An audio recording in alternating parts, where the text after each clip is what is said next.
Hey there, this is Matt once again. Welcome back to another review for the Dolph Lundgren Marathon. And this is a film that I wouldn't say I'm much a fan of, but it's not a rant either, because I definitely think it's better than some of the other stuff I've seen recently, like 4 Got 10, which I'll get to, or Ambushed, or Blood of Redemption, or Stash House, or Shark Lake, which I'll get to that one. But I mean, it has a few noteworthy positive things about it, especially Dolph Lundgren. I think Dolph Lundgren did a good job playing a very different character.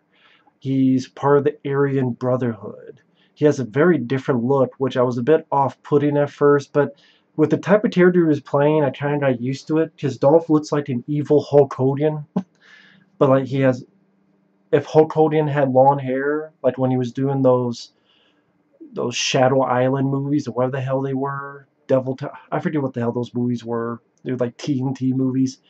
But like, if he had the long hair, but he also has this like motorcycle handlebar mustache. I'm talking about Dolph now. So not only is it a different look, again, it's like this long blonde hair, handlebar mustache.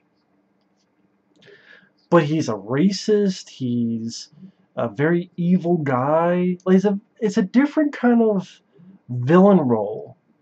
I mean, not up to the par of Sergeant Andrew Scott in Universal Soldier, but it was interesting to see Dolph play this different kind of role. Again, the type that would say racist shit, and try to rape someone. And yeah, I would say it's worth one watch if you find it for free to watch, or however you see it, for very, very cheap. At least for Dolph. I thought he gave a good performance as the villain. Again, different type of role. I thought it was also nice that the film was a darker film than usual, and he had like a dark musical score that fit the film. Wasn't an out of the blue score, because sometimes that can happen.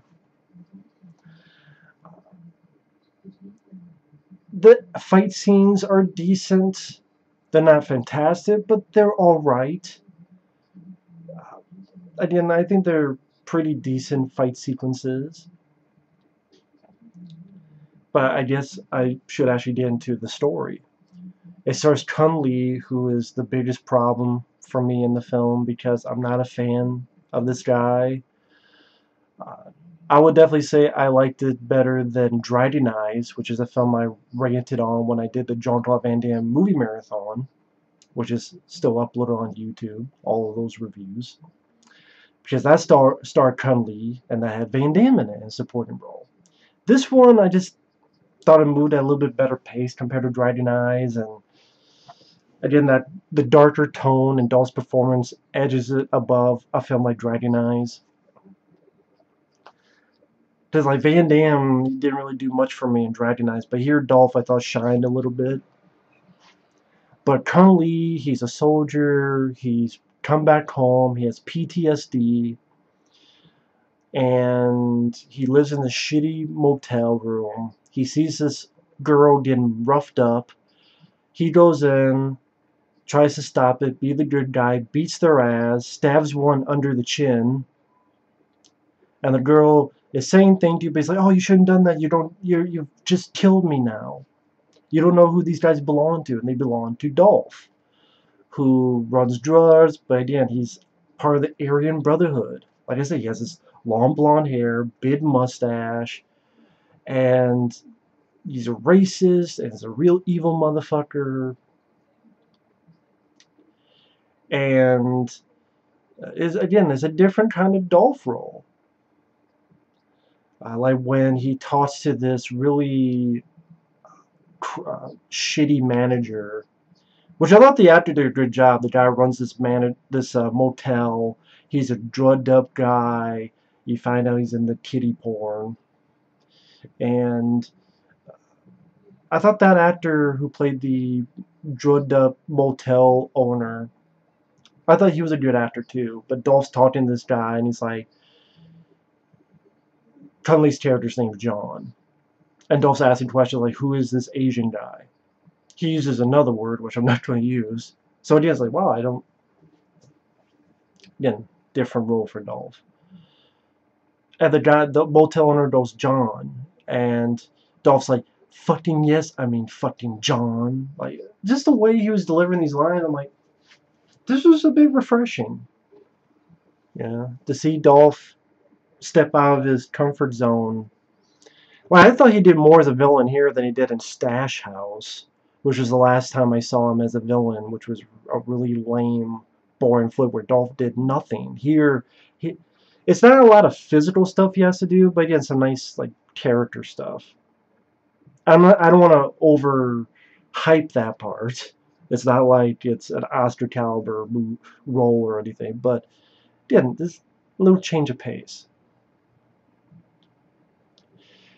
Because like when Dolph gets the girl and has her come back to his place, Dolph says lines like, how many dicks have you had inside you since we last fucked? 500? 1,000? Again, it's not like the typical Dolph dialogue, which again made it entertaining. And Dolph says, okay, we know who this guy is. Burn his family up. Which again was a lot darker than I thought it would be, because these bad guys get the family, they get the mom, the dad, and the sister, put them in the van, and just burn them, and burn the van, and it explodes. And Cung Le, I will give credit, he's fine physical-wise, and there's a moment where he's in a car, and he's shedding tears. He showed emotion. It's just with his, sometimes you hear narration from him, or a lot of his dialogue delivery is not natural. It's forced, it's fake, it's phony, and he's not a good actor. Cung Le is not a good actor, and that's the biggest problem with this film. There's other little problems with the flick. There's some ugly cinematography. Sometimes scenes look blurry. Like the top part will be blurry for no fucking reason. There's a subplot with this cop that's pointless and uninteresting, who's looking into these dead bodies. You didn't really need that part of the film.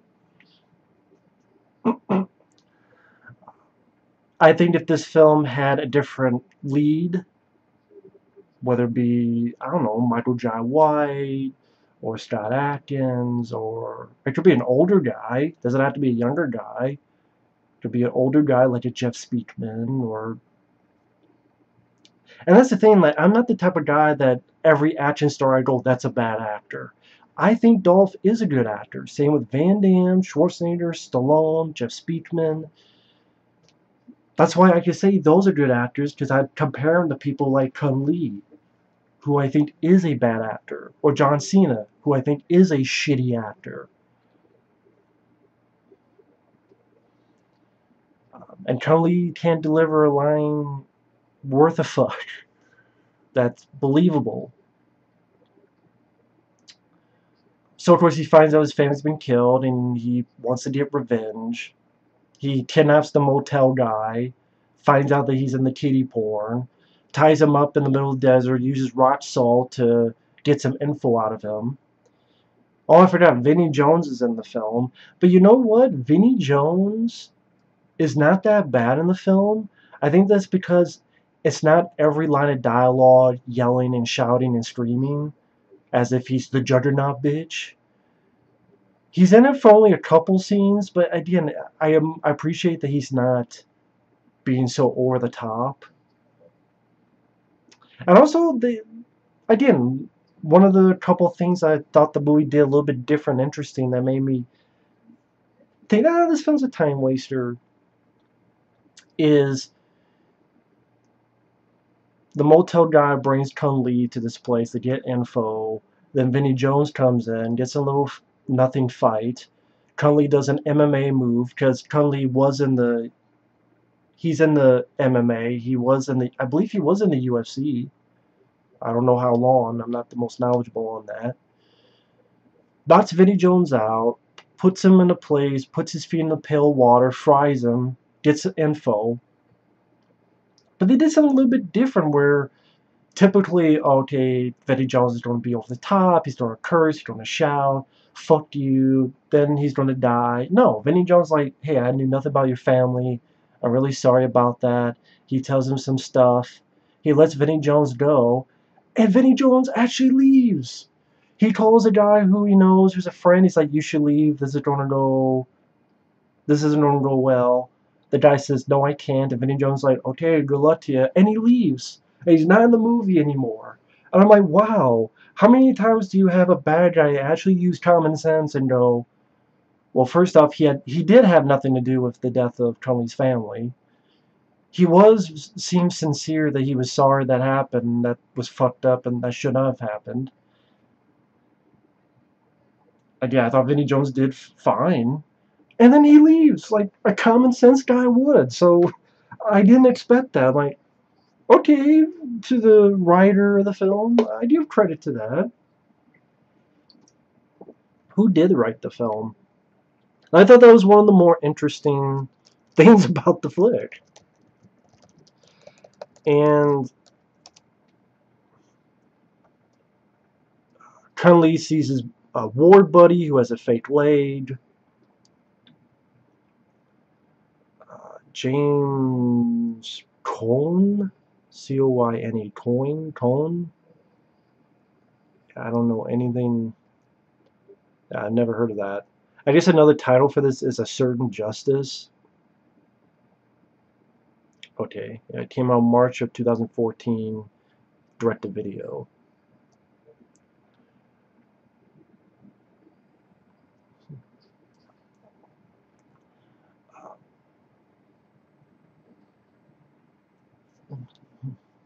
But again, parts like that, there's some decent, alright fight scenes. There's a moment where Conley, he kicks some ass with guns, knives, some MMA, some kicks, kills some guys. Dolph, again, being a very different type of character. Like, he tries to rape someone, which is something Dolph's never been a part of. In movies, that is. So again, different kind of character. And the lines he says, "Oh, you still have some little juice left in you, honey. Just gotta know how to squeeze it." And he's like raping the girl. And it's done tastefully. I know that sounds stupid, but it's done tastefully. It's not, "I spit on your grave." It's just you get the idea, and Dolph's laughing. Again, like you're playing a real evil motherfucker. And then the finale, Conley and the buddy attack this compound. Conley stabs a bunch of them, has a little knife fight with a guy. Conley's beating up Dolph, and I like that Dolph's characters taunt him. "Come on, go to work, huh? Come on, hit me. That get you off?"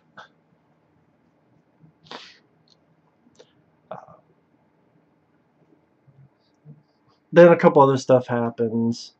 The fight between Conley and Dolph, I would have wished it was a little bit longer. This couple, yeah, it feels a bit too short. Like, Dolph at least gets some hits in there. It's not a one-sided fight. But it just seemed it ended too quickly than it should have. I wouldn't say anticlimactic, but it should have been a longer fight. Maybe more epic fight. People are like, "Oh, it's direct-to-video." I don't think that's an excuse. This is your movie. This is what people pay for, is the action in movies.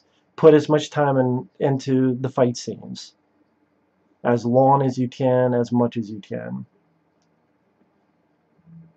But he breaks Dolph's neck, then the movie pretty much ends after that. So it's not like it's a film I don't think I would ever watch again, other than maybe if I'm doing a Dolph Lundgren marathon without reviewing them. And I don't know, pick up the movie for $1 and I just flip through to the Dolph scenes.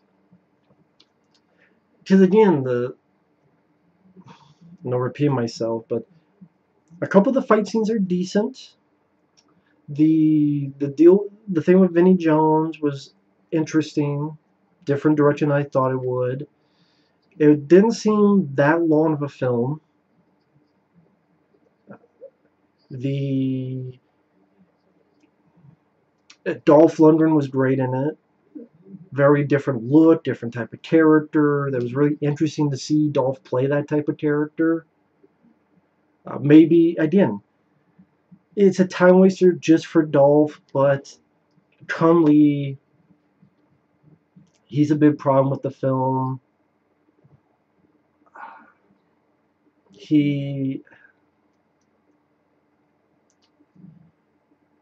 It should have been a different guy. Like, hell, why not just Van Damme? Instead of Blackwater, that piece of shit on a submarine, why couldn't this be Van Damme and Dolph Lundgren reteaming again?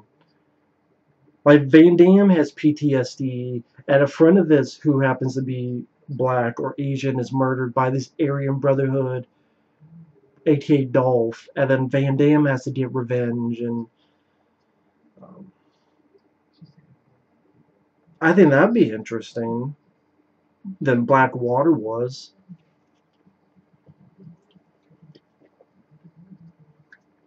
Give Van Damme some of those emotional scenes that he had in Wake of Death.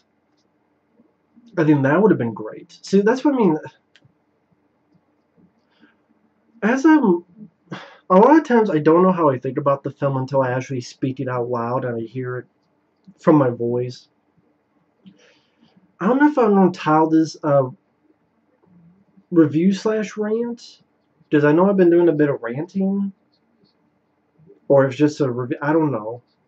Again, it's maybe because the films I've been seeing lately, like Forgotten and Ambush and Shark Lake and Stash House, that this was like, it wasn't terrible, wasn't the worst scene ever, so